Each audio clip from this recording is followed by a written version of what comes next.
Tuhan, kami kembali mengucap syukur karena kemurahan dan berkat Tuhan. Maka pada malam hari ini kami kembali dikumpulkan untuk bersama-sama mempelajari firman Tuhan. Bagaimana kami menghadapi pencobaan, tantangan, penderitaan, masalah-masalah di dalam kehidupan kami. Khususnya akhir-akhir ini kami melihat masalah pandemi yang belum selesai, ada lagi masalah peperangan, masalah penyakit-penyakit lain yang menimpa kami. Tuhan, kami berdoa kiranya Engkau memberikan kami hati yang tabah di hadapan Tuhan, memberikan kepada kami hikmat kebijaksanaan, sehingga melalui semua gelombang hidup ini, Bapa, kami sungguh-sungguh boleh keluar sebagai pemenang. Kami menemukan faedah-faedah dari apa yang kami alami. Kami tidak ditenggelamkan di dalam masalah, tetapi kami boleh menopang masalah-masalah yang ada untuk mengalami pertumbuhan di dalam kerohanian kami, seperti yang Tuhan ajarkan kepada kami melalui kitab Yakobus ini. Biarlah pada waktu kami merenungkannya, khusus di dalam situasi-situasi yang sangat khusus ini, Tuhan bekerja di dalam hati kami, menerangi hati dan pikiran kami, memberikan kami hati yang taat, hati yang mau belajar, sehingga sungguh-sungguh hati kami dipenuhi dengan terang firman Tuhan. Terima kasih Bapa, terpujilah namamu. Di dalam nama Tuhan kami Yesus Kristus kami berdoa. Amin. Kita hari ini akan masuk dalam pembahasan kita tentang Yakobus, ya, pasal yang pertama. Minggu lalu kita sudah bersama-sama membahas tentang Yakobus pasal yang pertama, ayat yang pertama, melihat siapakah penulisnya dan juga penerima suratnya, serta sedikit latar belakang daripada surat Yakobus ini. Nah, sekarang kita akan bersama-sama membahas masalah-masalah yang dinyatakan di dalam kitab ini, kemudian kita bersama-sama melihat bagaimana Rasul Paulus mengajar kita untuk menghadapi semuanya itu. Nah, kalau kita mengamati dengan seksama akan kitab Yakobus, khususnya di dalam bagian ini, dia mengungkapkan keadaan orang Kristen yang menderita di dunia ini, ya. Jadi istilah pencobaan di dalam bagian ini sebenarnya adalah penderitaan-penderitaan, tantangan-tantangan, masalah-masalah yang sedang dihadapi. Itu merupakan satu kata yang bersifat netral, ya, tidak mengatakan apakah itu sesuatu yang bersifat positif atau negatif. Itu adalah kejadian-kejadian yang tidak menguntungkan, ya, khususnya untuk umat Kristen, orang-orang Yahudi Kristen pada abad-abad pertama. Jadi di dalam menghadapi penderitaan situasi yang demikian, Yakobus di sini memberikan instruksi yang sangat jelas dan sangat menolong, ya, untuk menolong mereka melihat dengan jelas makna daripada penderitaan di dalam kehidupan kita sebagai orang Kristen khususnya, dan juga bagaimana sebagai orang Kristen kita memberikan respons yang positif, respons yang benar terhadap masalah-masalah. Nah, pada waktu saya merenungkan ini, kadang-kadang juga kelihatan sangat cocok bagi kita pada hari ini. Ya, kita menghadapi pandemi, kita menghadapi kesulitan-kesulitan dalam keluarga, kesulitan dalam pekerjaan. Ya, kita melihat terjadi masalah peperangan, ya, dan berbagai macam masalah-masalah yang ada di sekitar kita, dan Yakobus akan memberikan satu instruksi, nasihat-nasihat yang sangat baik untuk kita bersama-sama melihat penderitaan, masalah, kesulitan hidup ini dari sisi Allah, ya. Jadi kita melihat sebenarnya penderitaan maupun masalah, kesulitan itu merupakan bagian daripada kehidupan manusia. Seolah-olah tidak bisa terpisah daripada hidup kita. Artinya selama kita hidup di dunia ini, kita tidak mungkin terlepas daripada masalah atau penderitaan atau kesulitan. Bahkan kalau kita melihat banyak orang mempunyai alasan yang baik untuk mengatakan mereka bisa hidup bahagia, tetapi pada kenyataannya di dalam kehidupan sehari-hari mereka tetap tidak terlepas daripada masalah-masalah yang sedang kita hadapi, ya.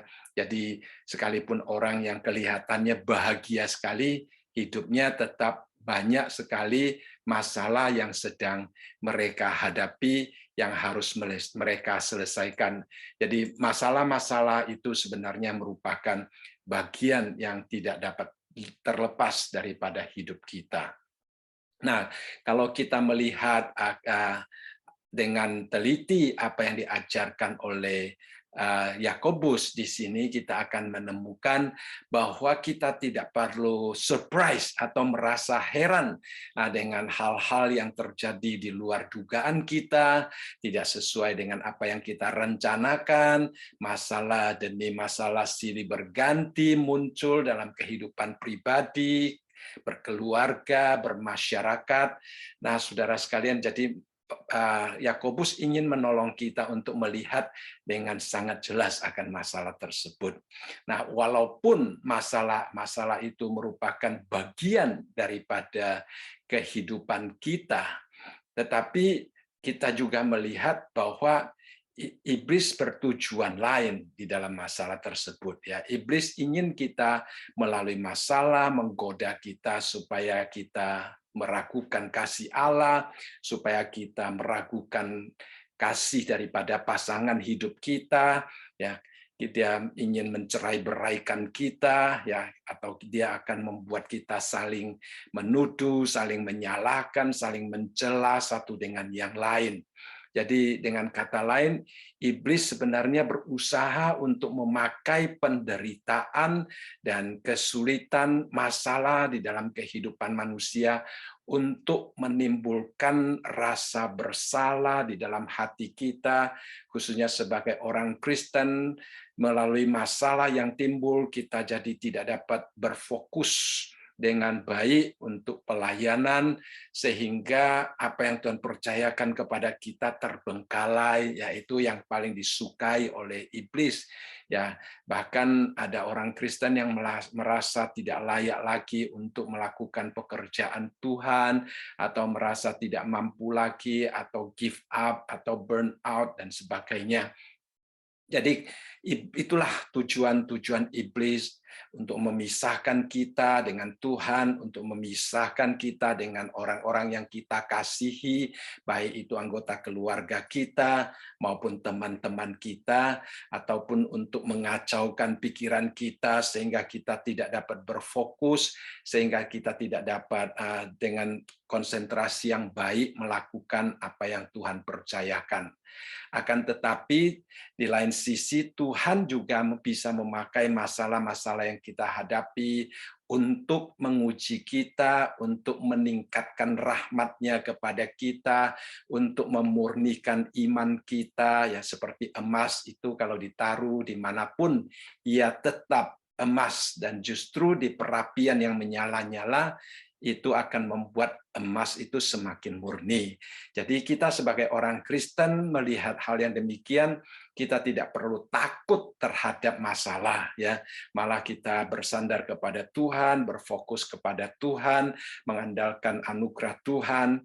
Kita boleh berada di atas masalah, dan kemudian kita menopang masalah itu untuk mendapatkan faedah-faedah bagi pertumbuhan kerohanian kita, ya.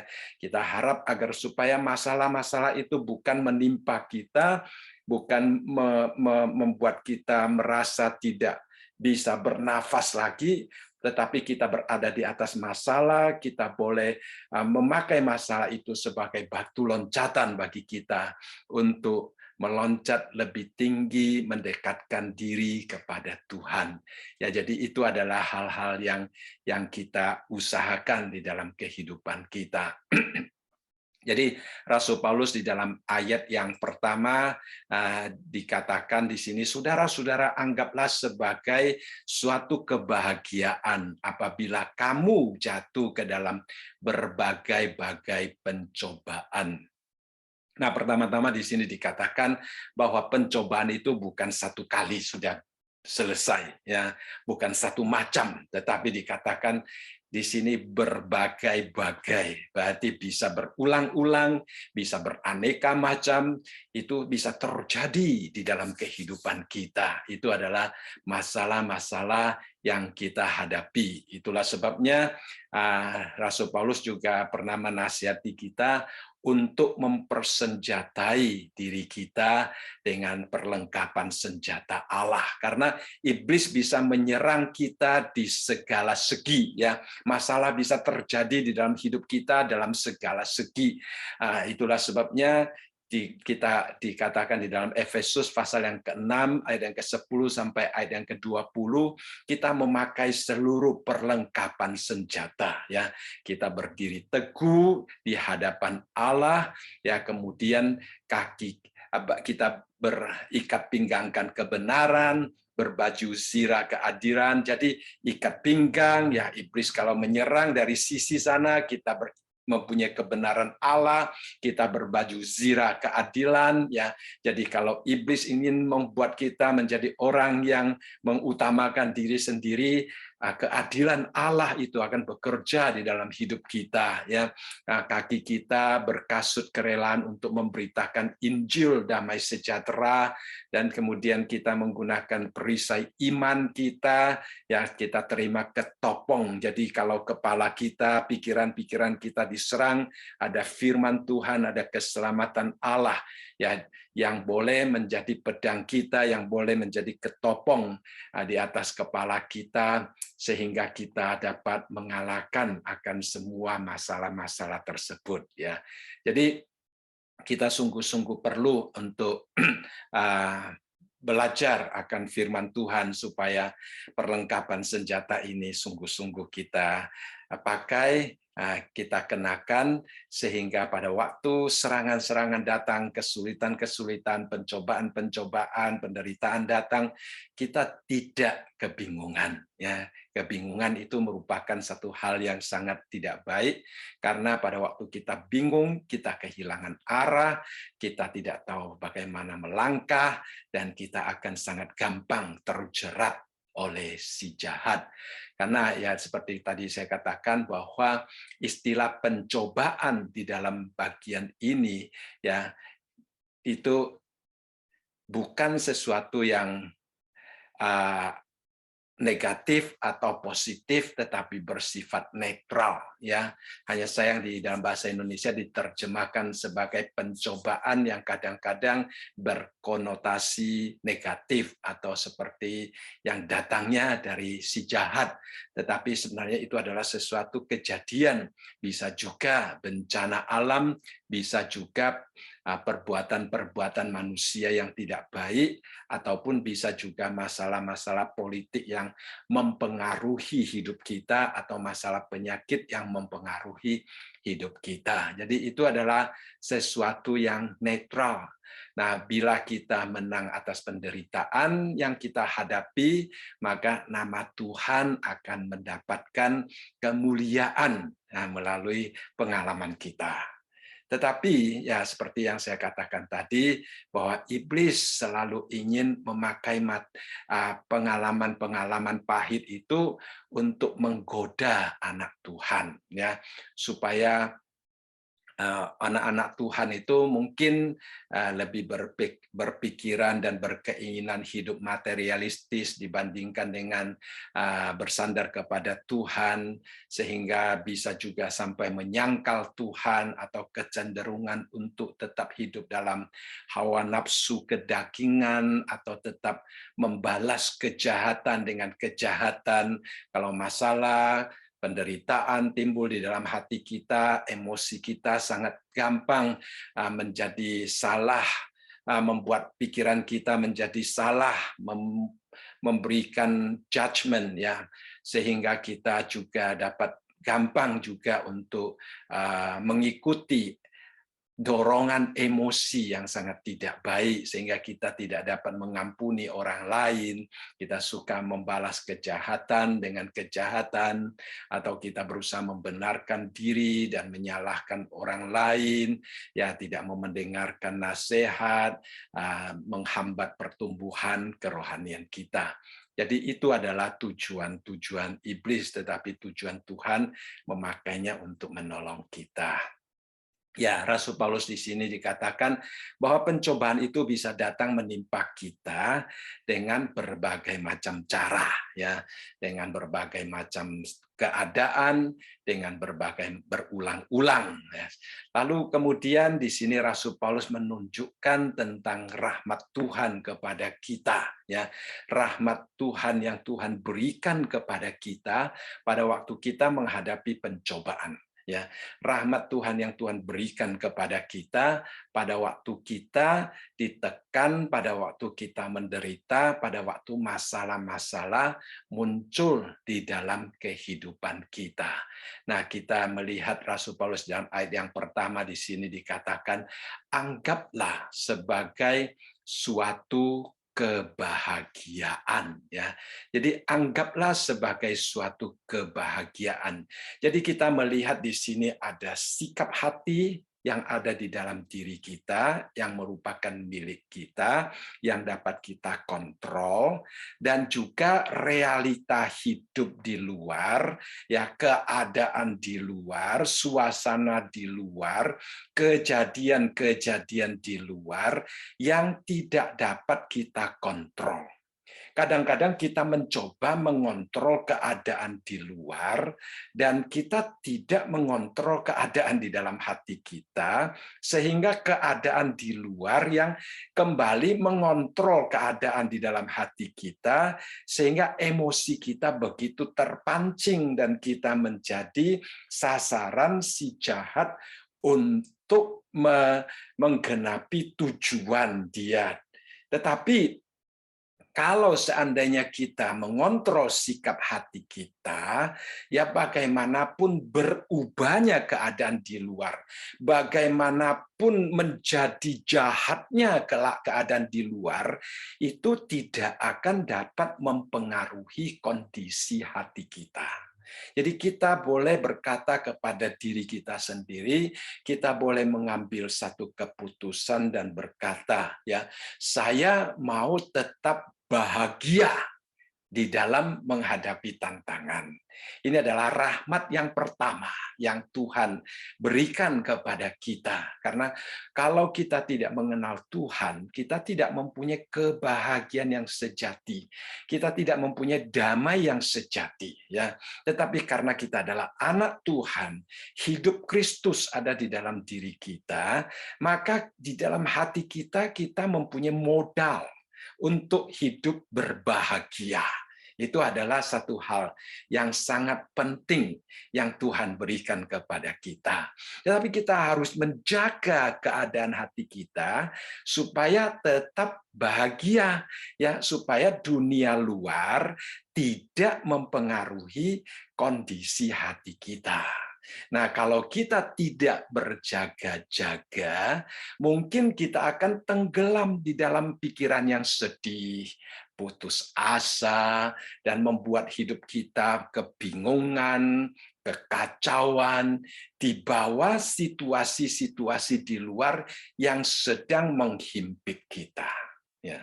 Nah, itu adalah situasi kalau kita tidak menjaga diri kita. Tetapi kalau kita menganggap sebagai suatu kebahagiaan, artinya kita berusaha untuk menjaga semangat kita tetap tinggi di hadapan Tuhan. Ya, kita mengerti makna dan nilai daripada semua situasi-situasi yang sedang menghimpit kita, sehingga kita bukan saja terjatuh karenanya, bahkan pencobaan-pencobaan, penderitaan-penderitaan itu ada orang mengatakan sebagai batu loncatan bagi kita. Ya, nah, masalah itu bisa menjadi batu yang melukai hati kaki kita. Kalau masalah itu seperti batu yang melukai kaki kita, kalau kaki kita sudah luka, kita tidak dapat berdiri tegak, kita tidak dapat melangkah maju. Tetapi kalau seandainya masalah itu seperti batu yang kita loncat, ya supaya batu loncatan bagi kita, kita akan melompatkan diri, mendekatkan diri kita ke arah Allah dan mendapatkan suatu penempaan kerohanian kita, ya, sehingga kita semakin dewasa di dalam Tuhan. Jadi ini adalah satu unsur yang sangat penting, bagaimana sikap hati kita terhadap pencobaan-pencobaan yang ada, ya.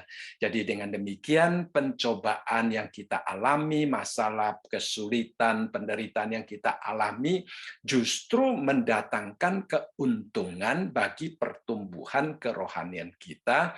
Masalah yang kita hadapi dalam keluarga justru akan mempererat, ya, hubungan anggota keluarga. Masalah finansial yang kita hadapi justru akan memurnikan konsep nilai kita bahwa dunia tidak dapat diandalkan, materi-materi dunia tidak dapat diandalkan, bahkan seperti di dalam Mazmur dikatakan seperti debu yang ditiup oleh angin, saudara sekalian. Ya, masalah finansial, masalah kesulitan material, kalau terjadi itu akan menolong kita memurnikan konsep nilai kita, supaya kita melihat apa yang sebenarnya sungguh-sungguh berharga dan memiliki nilai-nilai kekekalan di dalam kehidupan kita. Jadi kita tidak mengandalkan materi-materi yang akan berubah-ubah, akan terbang pergi dengan demikian pula, ya, cepatnya, ya. Jadi saya selalu berpikir, ya, ada dua hal yang mungkin kita perlu bedakan. Yang pertama, penderitaan dan merasa menderita. Itu berbeda. Ya, penderitaan adalah sesuatu yang mungkin datang dari luar, tetapi kita apakah merasa menderita atau tidak merasa menderita, itu adalah keputusan kita. Sekali lagi, ya, penderitaan itu adalah situasi luar yang di luar kontrol kita. Misalnya kalau orang mau memarahi kita, ya, orang mau mengata-ngatain kita, ataupun terjadi masalah pandemi, ya, sesuatu yang di luar kontrol kita. Itu penderitaan yang menimpa kita. Tetapi bagaimana sikap hati kita, apakah kita merasa karenanya kita menderita, atau kita menganggap sebagai kebahagiaan, sebagai kesempatan untuk bertumbuh. Nah, itu adalah sesuatu yang ada di dalam hati kita. Jadi tidak selamanya situasi luar yang tidak baik akan membuat hati merasa tidak baik. Itu bukan sesuatu yang otomatis. Ya, kalau kita berserah, menyerah, ya, bukan menyerah dan tidak berharap kepada Tuhan, tidak berfokus kepada Tuhan, ya mungkin akibat langsungnya adalah kita merasa menderita. Tetapi Paulus mengatakan kita tidak harus merasa menderita, kita boleh merasa bahagia. Nah, itu sesuatu yang luar biasa, saudara sekalian. Itu adalah rahasia rahmat Allah, ya, bisa merasa bahagia di balik penderitaan. Itu adalah sesuatu yang luar biasa, rahasia Allah yang dapat kita alami di dalam kehidupan kita. Kita dapat juga melihat dia tadi ini, kita melihat Stefanus, ya, saudara sekalian. Stefanus dia juga merasa hidupnya berbahagia, ya. Stefanus dia merasa hidupnya sangat berbahagia walaupun pada waktu dia dilempari dengan batu. Kita mengetahui di dalam Kisah Para Rasul pasal yang ke-6, di situ kita membaca bagaimana Stefanus adalah seorang yang penuh dengan karunia dan kuasa, dia mengadakan banyak mujizat, tetapi banyak orang Yahudi yang tidak suka kepada dia, para pemimpin-pemimpin menghasut orang-orang untuk menuduh, memfitnah dia, mengatakan dia mengucapkan kata-kata hujat terhadap Musa dan terhadap Allah, ya. Akhirnya dia dilempari dengan batu. Tetapi luar biasa, saudara sekalian, kalau kita membaca apa yang Stefanus ucapkan pada waktu dia dilempari batu, ya, seperti di dalam Kisah Para Rasul pasal yang ke-7 ayat yang ke-59 sampai ayat yang ke-60. Kita melihat di sini tidak ada keluhan sama sekali daripada hati Stefanus. Pada waktu batu-batu itu dilemparkan, dikenakan ke tubuhnya, perlahan-lahan darahnya sudah mulai keluar, dan kemudian dia sudah hampir menghabiskan seluruh tenaganya untuk menahan sakit, untuk menghadapi lemparan-lemparan batu yang begitu kuat. Saudara sekalian, ya, kita melihat apa yang dilakukan oleh Stefanus. Dia tidak melihat batu itu. Dia tidak melihat teriakan orang-orang. Dia juga tidak melihat tangan-tangan orang yang melempari dia. Nah, itulah perbedaan kadang-kadang dengan kita atau kebanyakan orang, ya. Kadang-kadang kita melihat bagaimana orang memperlakukan sesuatu terhadap kita. Kadang-kadang kita melihat batu-batu yang dilemparkan kepada kita. Kadang-kadang kita mendengar suara-suara orang lain yang diteriakkan kepada kita. Dan kita membiarkan batu-batu, sikap-sikap orang lain itu mempengaruhi keadaan hati kita. Sehingga kita menjadi marah, emosi, membalas, kesakitan, berjerit, dan merasa tidak senang, tidak puas. Nah, itu yang terjadi. Tetapi kita melihat Stefanus, dia sama sekali berbeda, ya. Dia tidak melihat semuanya itu, tetapi yang dia lihat adalah Tuhan. Pada waktu batu-batu itu dilemparkan ke atas tubuhnya, dikatakan Stefanus berdoa. Luar biasa, saudara sekalian, ya. Dia berfokus kepada Tuhan. Dia hanya melihat Tuhan saja. Bahkan doanya itu luar biasa indahnya, saudara sekalian. Kita melihat dia katakan, "Ya Tuhan Yesus, terimalah rohku." Dia tahu batu itu bisa melukai tubuhnya. Batu itu bisa mengambil nyawanya. Tetapi nyawanya yang kelihatannya diambil oleh manusia, tetapi diterima oleh Tuhan. Ya, roh kita, nyawa kita yang memiliki nilai kekekalan itu tidak dapat diambil oleh manusia, ya, tetapi akan kembali kepada Tuhan. Ya, itu adalah sesuatu yang sangat indah yang diyakini dan dimiliki oleh Stefanus pada waktu dia sedang dilempari dengan batu, ya.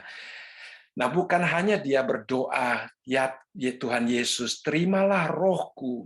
Bahkan di dalam ayat yang ke-60, sambil berlutut, ia berseru dengan suara nyaring. Saudara sekalian, kita melihat di luar banyak suara, di luar banyak lemparan-lemparan batu. Tetapi dia begitu tenang, berlutut di hadapan Tuhan. Itu luar biasa, saudara sekalian. Dan dia pada waktu itu berlutut di hadapan Tuhan dengan sikap yang sangat menghormati Tuhan, dengan sikap yang sangat menyembah Tuhan. Dia tahu di dalam situasi apapun juga dia boleh tetap berfokus dan menyembah Tuhan dengan sikap yang sungguh-sungguh menghormati Tuhan. Itu luar biasa, saudara sekalian. Dan lihat isi doanya, saudara sekalian.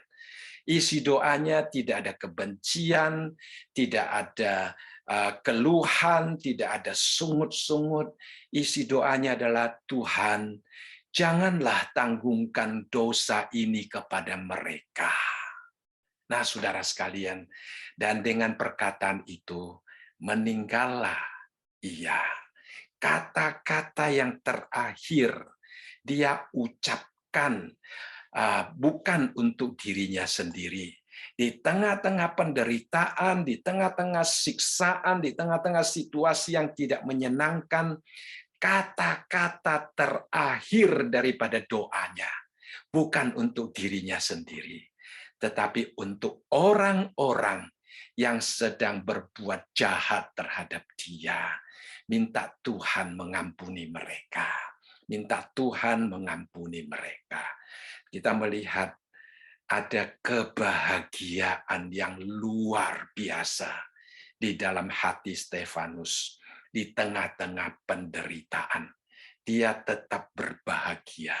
Ya, itu adalah rahasia kita sebagai orang Kristen, perbedaan kita dengan dunia lain. Nah, saudara sekalian, dunia kadang-kadang di dalam menghadapi tekanan, di dalam menghadapi penderitaan, pencobaan, mungkin mereka mengandalkan filosofi-filosofi, psikologi manusia yang mungkin dapat melatih manusia untuk berpikir tenang. Tetapi saudara sekalian, itu sama sekali berbeda dengan iman Kristiani kita yang mengajar kita justru selangkah demi maju, yaitu kita diajari untuk hidup bersukacita, untuk berbahagia. Kita bukan diminta untuk hidup menekan akan masalah yang ada, saudara sekalian.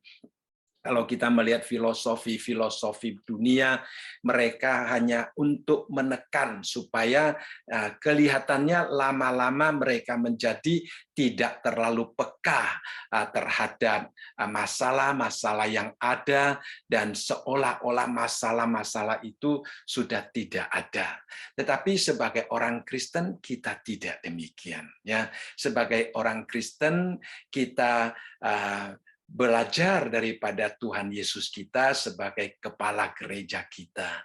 Ya, dia memperkenalkan tentang arti daripada penderitaan di dalam hidup kita, sehingga kita dapat bersama-sama juga mengikuti cara Yesus Kristus di dalam menghadapi penderitaan dan menjadi menang atas penderitaan tersebut. Ya, itu adalah satu hal yang sangat penting.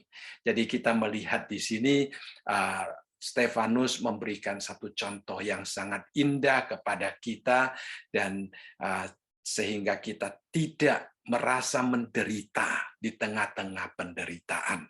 Ya, kita tidak merasa menderita di tengah-tengah penderitaan, tetapi kita merasa bahagia di tengah-tengah penderitaan karena kita menyerahkan nyawa kita, roh kita kepada Tuhan yang memberikan kebahagiaan yang sejati.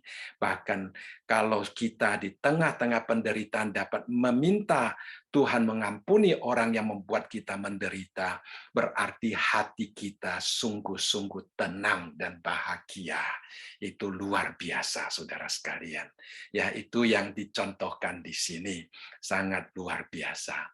Kemudian yang kedua, saudara sekalian, selain kita berbahagia, di dalam ayat yang ketiga dikatakan, sebab kamu tahu bahwa ujian terhadap imanmu itu menghasilkan ketekunan. Jadi di sini anugerah dan rahmat Tuhan yang kedua di tengah-tengah masalah yang kita hadapi adalah iman, ya.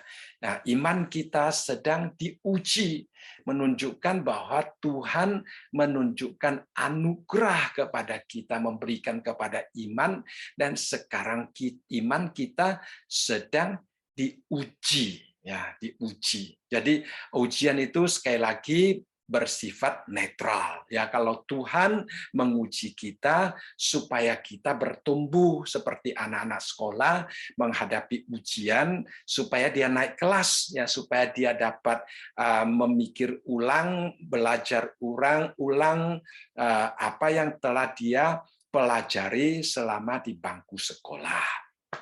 Jadi melalui ujian juga kita mulai merenungkan firman Tuhan dan menerapkan firman Tuhan dan mendapatkan faedah berkat daripada firman Tuhan yang pernah kita belajar, yang pernah kita dengar, ya. Nah, ujian iman kita juga sebagai bukti bagaimana kita setia kepada Tuhan. Jadi ini adalah ujian, kita melihat pertama-tama Abraham, ya, imannya diuji. Nah, kita semua tahu tentang cerita bagaimana Abraham diminta untuk mempersembahkan anaknya Ishak, ya, dan Abraham taat tanpa bertanya mengapa, taat dengan melakukannya, ya. Dan pada waktu dia mau mengangkat pisau untuk mempersembahkan anaknya, dikatakan di dalam Kejadian 22 ayat 11 dan ke-12, tetapi berserulah malaikat Tuhan dari langit kepadanya, Abraham, Abraham.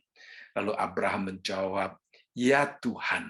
Lalu malaikat itu berkata, jangan bunuh anak itu dan jangan kau apa-apakan dia, sebab telah kuketahui sekarang bahwa engkau takut akan Allah dan engkau tidak segan-segan untuk menyerahkan anakmu yang tunggal kepadaku. Nah, Abraham mempunyai iman, percaya. Dia percaya walaupun dia menyembelih anaknya, kalau mau Tuhan menghendaki dia mendapatkan keturunan daripada anak ini, Tuhan dapat menghidupkannya kembali. Ya, karena istrinya yang tidak bisa hamil itu pada akhirnya karena anugerah Tuhan bisa hamil, saudara sekalian. Apalagi Tuhan kalau mau memberikan anak yang lain tetap bisa. Jadi dia tahu Allah itu sumber hidupnya. Jadi dia beriman sepenuhnya kepada Tuhan dan dia bersedia untuk mempersembahkan anaknya kepada Tuhan. Dan di sini kita melihat melalui tindakan iman yang konkret, ya, tindakan iman yang konkret ini Tuhan berkata kepada Abraham, ya, aku tahu, ya, jadi sebab telah ku ketahui sekarang. Nah, banyak orang bertanya apakah Tuhan tidak tahu sebelumnya? Ya, tentunya Tuhan tahu sebelumnya. Ya, Tuhan mengetahui segala sesuatu yang akan terjadi. Tuhan itu Maha tahu. Tetapi Tuhan memberikan juga kesempatan kepada manusia untuk membuktikan kesetiaan dan imannya kepada Tuhan melalui langkah-langkah hidup yang nyata.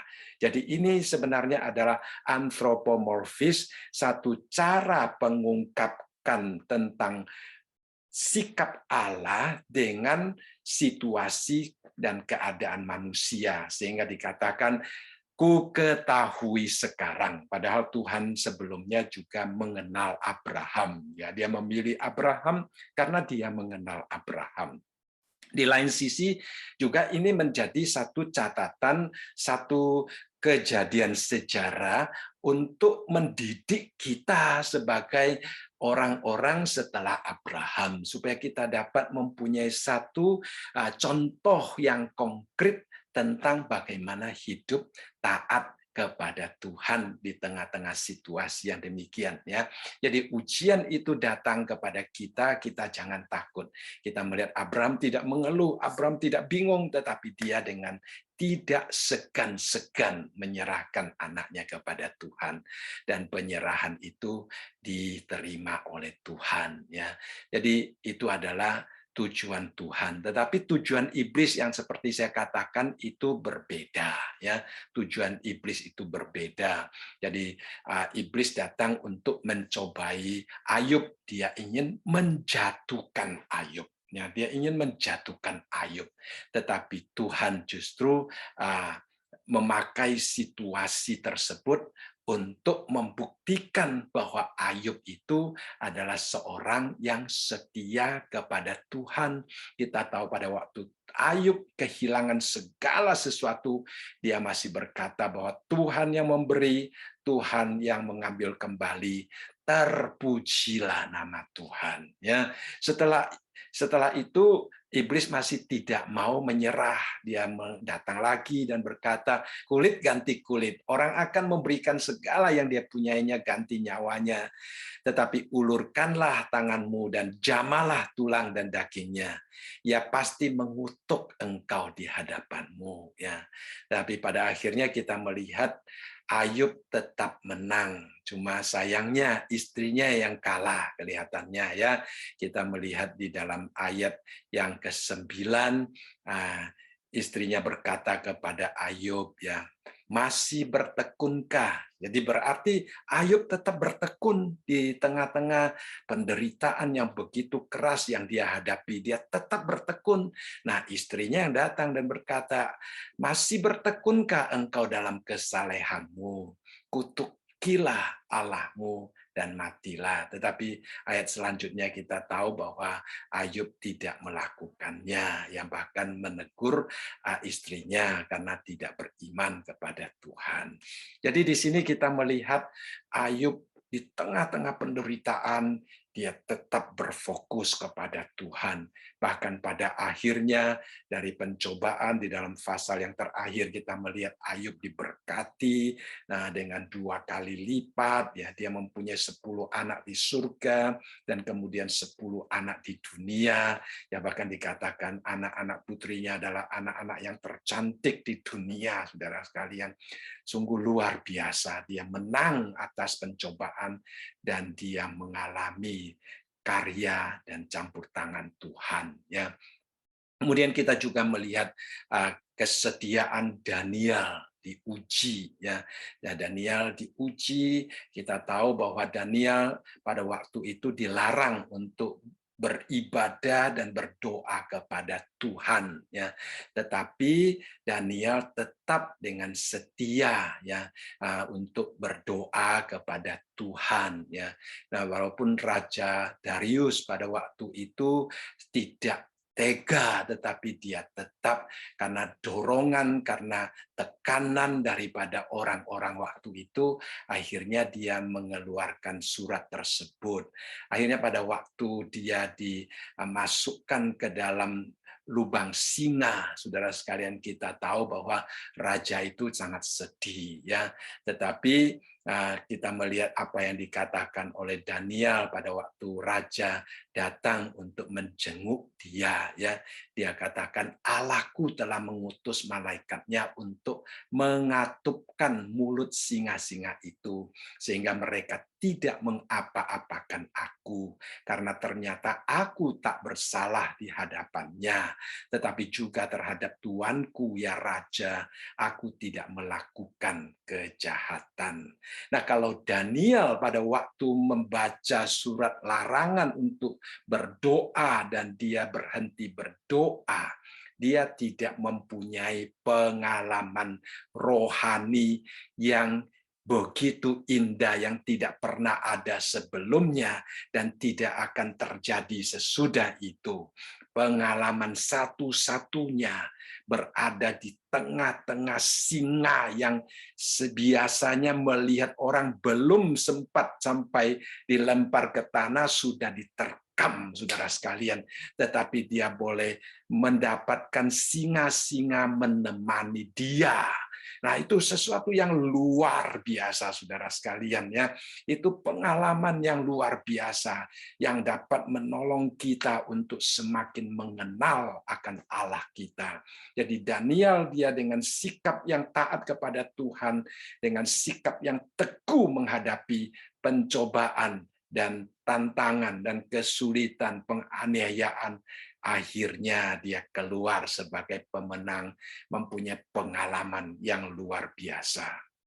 Jadi jangan takut masalah, jangan takut penderitaan menimpa kita, karena semuanya itu dapat dipakai oleh Tuhan untuk mendatangkan faedah di dalam hidup kita, ya, seperti yang dialami oleh Yusuf, ya. Yusuf dia mengatakan, memang kamu telah mereka-rekakan yang jahat terhadap aku, tetapi Allah telah mereka-rekakannya untuk kebaikan, dengan maksud melakukan seperti yang terjadi sekarang ini, yakni memelihara hidup suatu bangsa yang besar. Jadi kita melihat di sini Ayub, dia tidak takut menghadapi tantangan, dia tahu bahwa itu adalah perbuatan manusia yang jahat, tetapi dalam hidupnya selama 13 tahun, Ya, dari umur 17 sampai umur 40, selama 13 tahun dia hidup di dalam penderitaan. Tapi dia tidak pernah merasa menderita. Dia tetap bahagia, tetap berfokus kepada Tuhan, tetap berdoa kepada Tuhan. Akhirnya dia dipakai oleh Tuhan karena dia tahu bahwa Tuhan membuat kejahatan manusia menjadi suatu kebaikan baginya. Jadi saudara sekalian, di sini kita melihat bahwa iman kita diuji, ya. Nah, dalam menghadapi pencobaan dan ujian, kita harus mempunyai keyakinan yang kuat akan kebenaran-kebenaran Allah, akan eksistensi Allah, akan kasih Allah, akan kesetiaan Allah, akan keadilan Allah, akan kuasa Allah. Bila kita tidak goyah, maka kita tidak akan tenggelam di dalam pencobaan. Tetapi bila kita goyah, kita akan masuk ke dalam perangkap si jahat dan kita akan tenggelam di dalam kesedihan dan di dalam keputusasaan. Ya, sekali lagi, situasi luar tidak dapat kita ubah, tetapi kita dapat mempunyai sikap yang benar terhadap apa yang ada di dalam hati kita. Anggap sebagai suatu kebahagiaan. Jadi kita melihat di sini rahmat Allah di balik pencobaan kita. Pertama adalah kita berbahagia. Yang kedua kita beriman. Yang ketiga kita bertekun, bersabar, saudara sekalian. Yang dikatakan di sini, sebab kamu tahu bahwa ujian terhadap imanmu itu menghasilkan ketekunan, yaitu kesabaran. Ya, semakin banyak penderitaan dan masalah yang dijalani seorang Kristen dalam mempertahankan imannya, semakin kuat mereka akan bertumbuh. Saudara sekalian, banyak orang menggunakan perumpamaan tentang pohon yang bertumbuh di tepi laut dengan pohon yang bertumbuh di tengah-tengah hutan. Ya, kalau pohon yang bertumbuh di tengah hutan, kalau angin datang biasanya ditahan oleh pohon-pohon yang besar. Jadi akarnya juga tidak kuat. Tetapi pohon yang berada di tepi laut pada waktu angin kencang, dia justru sendirian harus menahan diri sehingga akarnya dalam, katanya. Ya, jadi itu adalah situasi akar iman kita akan semakin kuat bertumbuh, ya. Nah, di sini dikatakan bahwa ujian terhadap imanmu itu akan menghasilkan ketekunan. Pada waktu kita belajar Roma pasal yang Roma, ya, pada waktu kita membahas tentang pasal yang kelima dan ketiga, kita juga membahas ayat ini, ya. Dan bukan hanya itu saja, kita malah bermegah ya juga dalam kesengsaraan kita, karena kita tahu bahwa kesengsaraan itu menimbulkan ketekunan. Ya, jadi itu adalah satu hal yang sangat indah bagi kita. Kita bertekun karena adanya goncangan-goncangan yang terjadi sehingga kita semakin belajar hidup bersabar, ya. Kesabaran itu bertumbuh pada waktu kita berserah kepada Tuhan, ya. Kalau kita tidak belajar berserah kepada Tuhan, kalau kita tidak menghadapi goncangan, kita tidak akan bertumbuh di dalam kesabaran. Nah, ketekunan adalah ketika kita tetap bertahan, pantang menyerah dalam mencapai tujuan, terus mencoba dan tidak goyah oleh keadaan sampai kita menemukan jalan keluar dalam mengatasi tantangan-tantangan yang ada di depan kita, ya. Mungkin kadang-kadang kita tidak mampu menghadapinya, ya. Kadang-kadang kita merasa gagal, ya, tetapi jangan menyerah, ya. Kita bisa gagal, ya, tetapi di dalam kegagalan kita belajar sesuatu, ya. Tidak, kita belajar sesuatu. Nah, ini ada satu istilah Mandarin, ya. Seringkali orang mengatakan kesabaran itu, ya, kalau di dalam bahasa Mandarin, istilah Mandarin Yuan ini, ya, terdiri dari dua huruf sebenarnya. Huruf bagian atas ini adalah pisau, ya, bilah pisau, ya, mata pisau. Huruf yang di bawah ini adalah hati, ya. Jadi orang sering menjelaskan istilah sabar adalah ada sebuah pisau, mata pisau itu ditekankan di dalam hati kita. Jadi hati kita jangan beremosi. Ya, kalau hati kita beremosi, kita sendiri yang akan luka. Jadi mau tidak mau kita harus bersabar.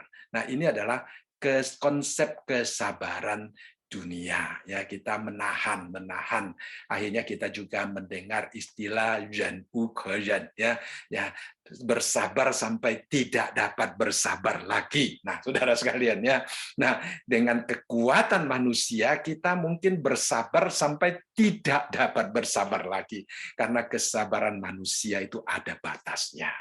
Kesabaran manusia itu ada batasnya. Tetapi kesabaran kita berbeda. Kesabaran kita adalah hasil pelatihan, pengujian iman kita. Kita mengalami pertumbuhan, ya. Nah, firman Tuhan menunjukkan kepada kita sikap sabar itu bukan sesuatu yang apatis, bukan sesuatu yang ditekan, tetapi sikap sabar adalah suatu wujud iman, ya. Kita ditekan tetapi kita mengalami pertumbuhan, ya, pencobaan-pencobaan yang kita alami bekerja di dalam hidup kita menghasilkan kesabaran yang dimaksudkan di sini, ketekunan yang dimaksudkan di sini. Jadi dengan memupuk kesabaran, maka kita akan menyaksikan karya Tuhan yang indah di balik daripada semua masalah dan kesulitan, bahkan penderitaan yang kita alami. Bahkan kita boleh membuktikan, mengalami akan apa yang Tuhan janjikan di dalam Roma pasal yang ke-8, ayat yang ke-28 itu, saudara sekalian, ya, bahwa kita tahu sekarang bahwa Allah turut bekerja dalam segala sesuatu untuk mendatangkan kebaikan bagi mereka yang mengasihi Dia, yaitu bagi mereka yang terpanggil sesuai dengan rencananya. Ya, kita berdoa kiranya Tuhan menolong kita. Dan kemudian di dalam ayat yang keempat, ya, di situ dikatakan, dan biarlah ketekunan itu memperoleh buah yang matang, supaya kamu menjadi sempurna dan utuh dan tak berkekurangan suatu apapun. Indah sekali, saudara sekalian, selangkah demi selangkah. Ya, Tuhan memberikan rahmat-Nya kepada kita. Bukan hanya kita boleh bertekun, bahkan ketekunan kita boleh memperoleh buah yang matang, yaitu kesempurnaan keadaan kita. Nah, daya tahan kita akan terlatih, ya, ketika kita mengalami masalah, tantangan, cobaan, kesulitan hidup, dan penderitaan. Nah, saat penderitaan itu terjadi, ada dua pilihan kita, ya. Kita tetap tekun atau kita give up, ya. Kalau kita tetap tekun, berserah sepenuhnya kepada Tuhan, kita tidak akan dikalahkan oleh penderitaan. Tetapi kalau kita tidak tekun, ya, kita tidak berserah kepada Tuhan tetapi menyerah terhadap masalah, maka kita mungkin akan frustrasi, kecewa, terpuruk, bahkan kehilangan harapan dan iman kita kepada Tuhan. Jadi ini penting sekali, ya. Jadi kita harus memilih tetap tekun di hadapan Tuhan, tetap setia kepada Tuhan, tetap berfokus kepada Tuhan seperti Stefanus tadi, maka kita akan mengalami pertumbuhan ketekunan kita yang menghasilkan buah yang matang. Kita menjadi sempurna di dalam Tuhan, ya. Nah, tentu ada kalanya kita perlu juga mengevaluasi diri kita, apa yang terjadi, apakah itu karena kesalahan kita atau karena kehendak Tuhan. Ya, kalau itu adalah kehendak Tuhan, kita berserah perlu kepada Tuhan, tetap berharap kepada Tuhan, dan kita akan melihat bagaimana Tuhan menguatkan kita, bagaimana Tuhan menopang kita. Ya, asal itu adalah sesuatu yang datang dari Tuhan, diizinkan oleh Tuhan. Saudara sekalian, kita percaya bahwa Tuhan akan dapat menolong kita. Supaya Tuhan juga sedang mempersiapkan kita, ya, untuk menjadi laskar-laskarnya yang siap untuk berperang di dalam kerajaannya. Yang melalui pencobaan, melalui kesulitan, Tuhan sedang mempersiapkan kita. Bukan hanya demikian, saudara sekalian, bahkan dikatakan ada mahkota, ada pahala yang Tuhan sediakan bagi kita. Seperti dikatakan di dalam Ibrani pasal yang ke-10, ayat yang ke-35 sampai 36. Sebab itu janganlah kamu melepaskan kepercayaanmu, karena besar upah yang menantinya. Sebab kamu memerlukan ketekunan, supaya sesudah kamu melakukan kehendak Allah, kamu memperoleh apa yang dijanjikan itu. Ya, indah sekali.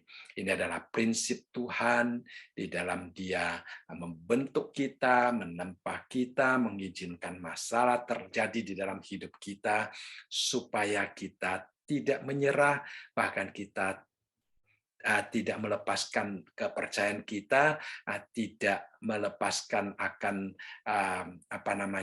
iman kita kepada Tuhan, tetapi kita tetap bertekun, saudara sekalian, ya. Ya, mungkin kita saat ini sedang berada di dalam pergumulan, saudara sekalian. Saya membaca satu artikel, saya pikir pertanyaan-pertanyaan ini bagus untuk kita. Artikel itu bertanya, apakah saat ini saudara-saudari sedang berada di dalam pergumulan dan ingin menyerah? Ya, apakah hal-hal yang demikian membuat kamu ingin menyerah? Pertama, kesulitan dalam pekerjaan atau berbisnis, kesulitan dalam kehidupan dengan pasangan hidup, ya, kesulitan keuangan yang buruk, cita-cita yang tampaknya mustahil, pernikahan yang diambang kehancuran, depresi yang berkepanjangan, masalah keluarga atau pergumulan melawan dosa. Nah, apakah ini yang saat ini sedang menyerang engkau, menimpa hatimu sehingga engkau merasa ingin menyerah? Ya, sebenarnya semakin kita merasa ingin menyerah, semakin kita harus melawan rasa ingin menyerah itu, ya, dengan bertekun secara aktif dan inisiatif, dengan berfokus penuh kepada Allah. Meskipun harus mungkin berkorban, meskipun harus menghadapi kesulitan, tetapi kita renungkan firman Tuhan, kita berfokus kepada Tuhan. Dan yang keempat, ya, rahmat Tuhan yang keempat, yaitu kita berdoa kepada Tuhan, ya. Kita berdoa kepada Tuhan. Jadi Tuhan memberikan kebahagiaan, Tuhan memberikan iman, Tuhan memberikan ketekunan, Tuhan juga memberikan kesempatan bagi kita untuk datang kepada Dia. Ya, datang kepada Dia. Di dalam ayat yang kelima dikatakan, tetapi apabila di antara kamu ada yang kekurangan hikmat, hendaklah ia memintanya kepada Allah yang memberikan kepada semua orang dengan murah hati dan dengan tidak membangkit-bangkit, maka hal itu akan diberikan kepadanya.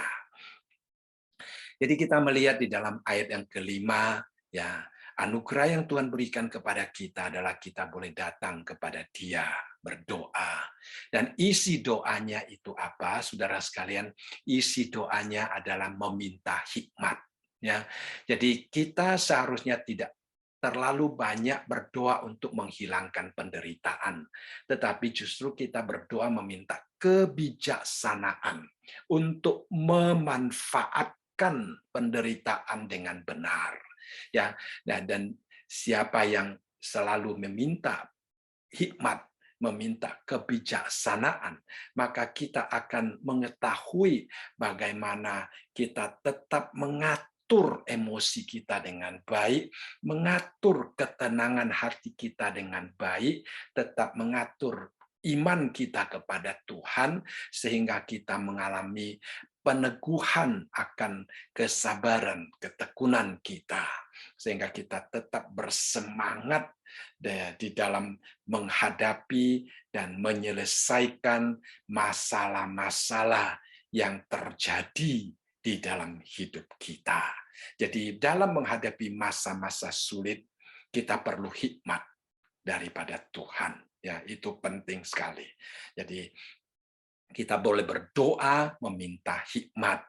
Dan syaratnya di dalam doa kita, saudara sekalian, ya, syaratnya di dalam doa kita adalah dikatakan di sini, apabila di antara kamu ada yang kekurangan hikmat, artinya kita harus menyadari, melihat dengan jelas situasi kerohanian kita, keadaan kita, bahkan mengakui keterbatasan kita di hadapan Tuhan.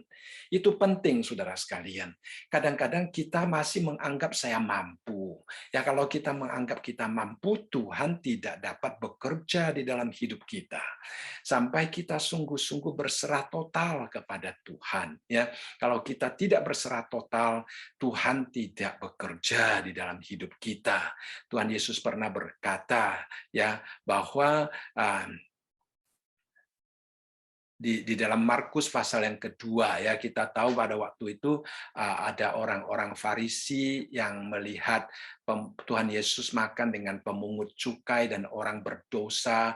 Kemudian mereka bertanya kepada murid-murid Tuhan, mengapa Tuhan Yesus makan bersama dengan pemungut cukai dan orang-orang berdosa?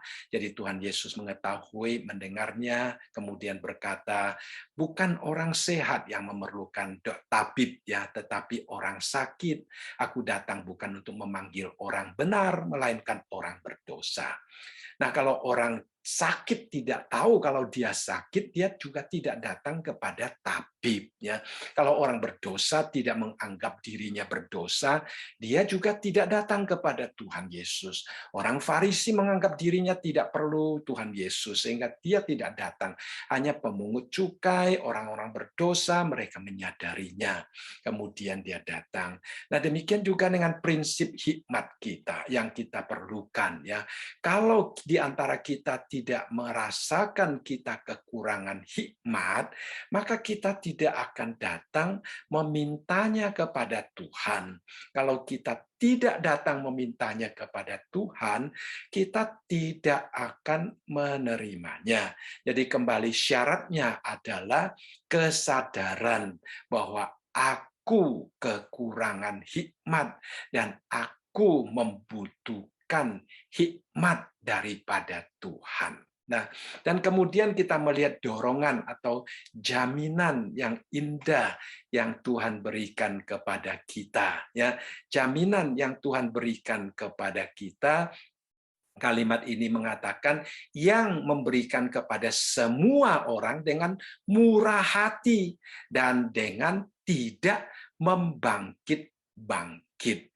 Ya, jadi kita melihat di sini sangat tegas Yakobus memberitahukan kepada kita bahwa bila kita memintanya, kita akan menerimanya. Karena apa? Karena ini adalah pertama-tama janji Tuhan, ya.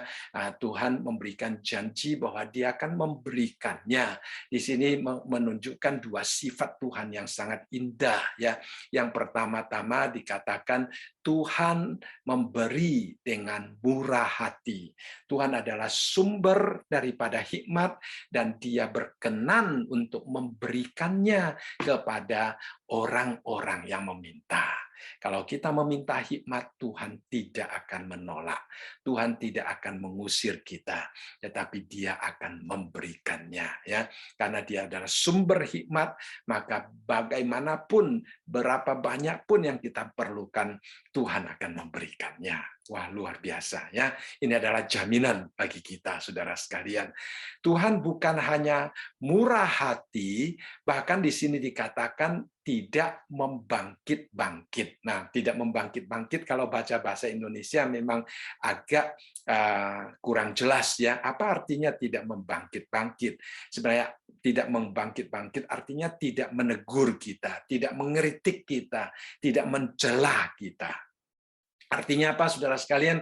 Kita tahu kita sebagai manusia kadang-kadang mungkin cara doa kita salah, cara ngomong kita salah, cara minta kita salah, kita perlu hikmat, tetapi mungkin omongan kita salah. Mungkin kalau di depan manusia, kalau kita salah meminta atau membicarakannya dengan salah, caranya salah, mungkin akan dicela, ya, akan ditegur, akan disalahkan, atau akan bahkan ditertawakan misalnya, ya. Di sini dikatakan Tuhan tidak akan melakukannya. Jadi kita tidak perlu ragu-ragu dalam datang kepada Tuhan untuk meminta kepada Tuhan, ya.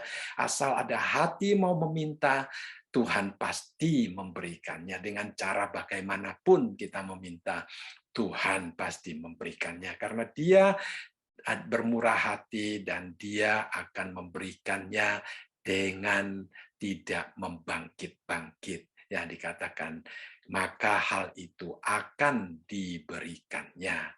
Indah sekali, saudara sekalian. Ya, setelah kita melihat bahwa rahmat Tuhan di balik pencobaan pertama memberikan kebahagiaan, memberikan iman, ketekunan, Dia juga memberikan kepada kita iman yang teguh, saudara sekalian, di dalam ayat yang ke-6, ya.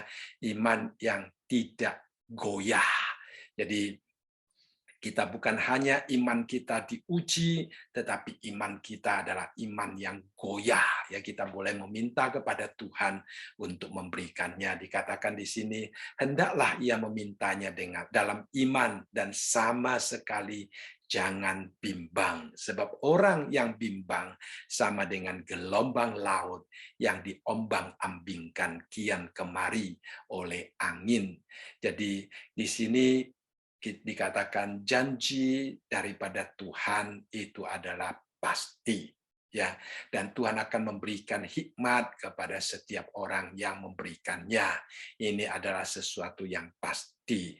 Apakah kita menerimanya atau tidak menerimanya, itu akan berhubungan dengan apakah kita datang dengan hati yang tidak bimbang sama sekali, dengan iman yang kokoh, ya, kesungguhan dan ketulusan niat kita, keteguhan dalam pikiran kita, itu merupakan tugas kita untuk menerima, ya, karena dikatakan di dalam ayat ini, sebab orang-orang yang bimbang sama seperti gelombang laut yang diombang-ambingkan kian kemari oleh angin, ya.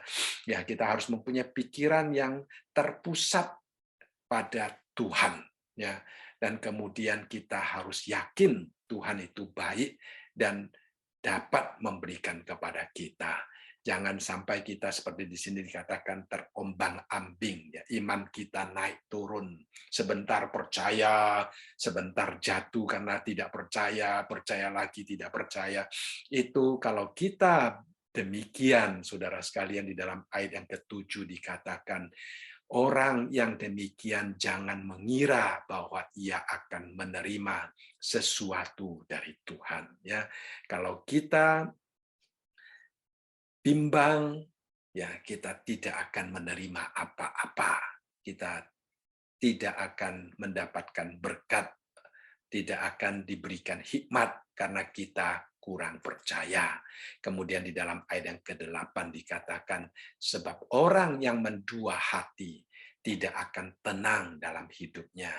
Yang artinya mendua hati, sebentar mau mengandalkan dunia, sebentar mau mengandalkan Tuhan. Ya, setelah mata satu memandang Tuhan, mata lain memandang dunia. Saudara sekalian, itu akan membuat hati kita tidak tenang, tidak terfokus, tidak dapat berharap di hadapan Tuhan, tidak dapat sungguh-sungguh menerima berkat Tuhan. Jadi kita adalah manusia yang gampang terombang-ambing. Itulah sebabnya kita menghadapi tantangan dan menghadapi pencobaan itu akan memproses kita, memproses iman kita supaya iman kita tidak terombang-ambing, supaya hati kita terfokus, tidak mendua hati, tetapi hati kita terfokus penuh kepada Tuhan. Kalau hati kita terfokus penuh kepada Tuhan, maka kita akan menerima berkat yang luar biasa, hikmat yang datang daripada Tuhan. Jadi kita melihat di sini pertama-tama dalam situasi dan keadaan yang sulit, yang membingungkan, orang Kristen harus memiliki kepekaan untuk melihat dengan jelas serta membedakan keadaan yang ada, sedang memetik pelajaran-pelajaran yang indah, yang berguna bagi hidupnya. Nah, kita mampu untuk melihat dan membedakan situasi, itu adalah hikmat yang kita minta daripada Tuhan. Jadi hikmat Allah adalah sesuatu kebajikan daripada Allah yang diberikan kepada kita untuk menunjukkan arah hidup yang sesuai dengan kehendak Allah, yang akan memperkenankan Allah. Jadi hanya dengan iman yang teguh, dengan iman yang tidak goyah, kita akan berdoa di hadapan Allah, kemudian menerima hikmat yang daripada Allah, sehingga kita dapat menang terhadap pencobaan. Dan iblis tidak senang, ya.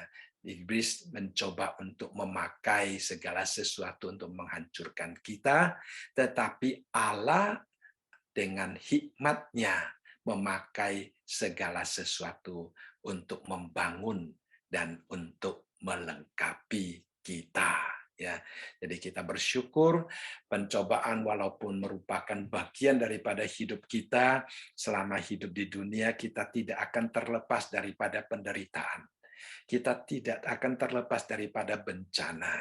Kita tidak akan terlepas daripada kesulitan, masalah, ya.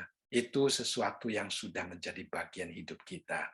Tapi kita bersyukur di tengah-tengah pencobaan kita tetap diberikan kebahagiaan, kita diberikan iman, kita diberikan ketekunan, bahkan kita boleh tidak goyah, ya.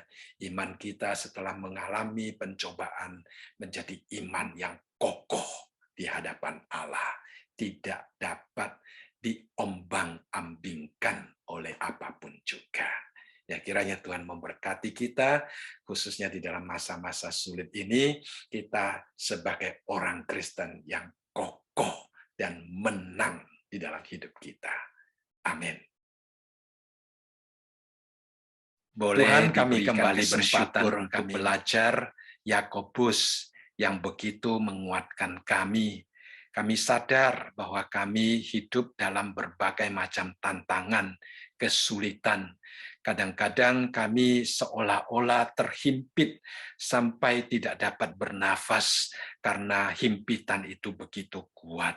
Tetapi kami yakin tidak ada himpitan yang dapat lebih kuat daripada tangan Tuhan yang sedang membungkus kami, yang sedang menopang kami, yang sedang menyertai kami dan menemani kami melewati masa-masa sulit di dalam kehidupan kami. Tolong kami Tuhan tetap beriman kepada Tuhan. Kami sadar iblis tidak senang kalau kami beriman kepada Tuhan. Kami sadar iblis tidak senang kalau kami setia kepada Tuhan.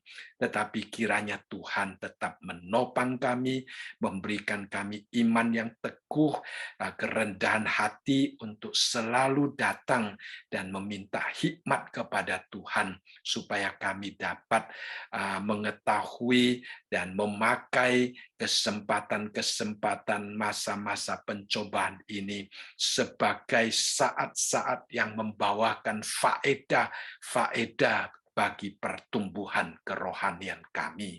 Terima kasih Bapa untuk cinta kasih dan kemurahan Tuhan yang begitu indah yang Tuhan berikan kepada kami.